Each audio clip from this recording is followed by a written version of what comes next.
Bonjour à toutes et bonjour à tous. Bienvenue à cette session d'information sur Iroko Media TV que nous démarrons par les nouvelles en provenance du Tchad où un conflit foncier dégénère dans le Lagone oriental.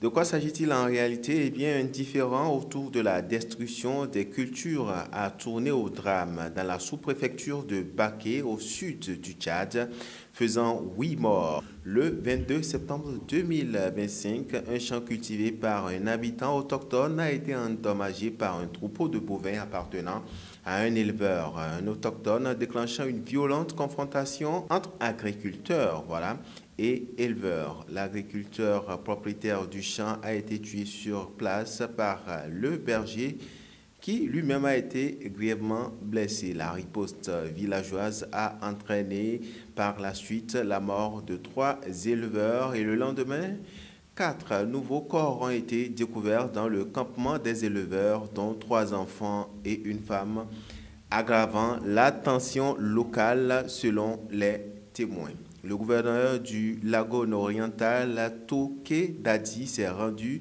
du coup sur les lieux pour calmer la situation. Les dépouilles ont été remises par la suite aux familles et enterrées le même jour.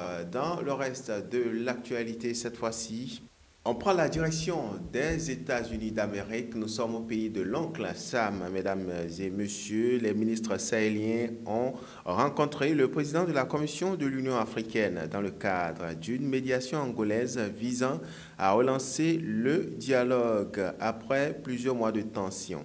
2 mois après la nomination du Burundais Evariste Nyansimi comme envoyé spécial de l'Union africaine par le Sahel, les ministres des Affaires étrangères des pays de la Confédération de l'AES ont tenu une rencontre le lundi 22 septembre 2025 avec le président de la Commission africaine. L'objectif est de concrétiser, je cite, la coopération et de renouer surtout avec le contact après une période marquée par des incompréhensions selon le ministre burkinabé des Affaires étrangères. Cette rencontre s'inscrit dans le cadre de la médiation initiée par le président angolais João Lourenço, qui avait choisi Ndayishimiye pour jouer un rôle primordial dans le rapprochement avec les Sahéliens. De son côté, les ministres Abdoulaye Diop du Mali, Bakary Yahou Sangaré du Niger et Karamoko Jean-Marie Traoré du Burkina Faso ont exprimé leur vision commune face à la crise sécuritaire sahélienne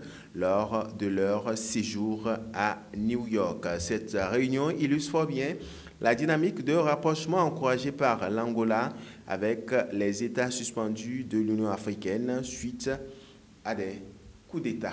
Et on reste toujours à New York pour parler cette fois-ci d'un autre point. En marge de l'Assemblée générale des Nations unies, les États-Unis ont justement aux côtés de plusieurs partenaires internationaux, notamment l'Égypte, la France, l'Allemagne, l'Italie, le Qatar, l'Arabie saoudite, la Turquie, les Émirats arabes unis, réaffirmé mardi leur engagement en faveur de l'unité et la sécurité, la prospérité de la Libye. La réunion présidée par Washington a mis l'accent surtout sur le soutien de la mission d'appui des Nations Unies en Libye, le MANUL, et ses efforts pour promouvoir une feuille de route politique inclusive favorisant le dialogue entre les différentes fonctions libyennes. Les participants insistaient surtout sur l'importance d'une intégration sécuritaire entre l'Est et l'Ouest, bien entendu, du pays afin de renforcer la stabilité régionale. À la fin de ce bulletin d'information, merci à toutes, merci à tous de nous avoir suivis.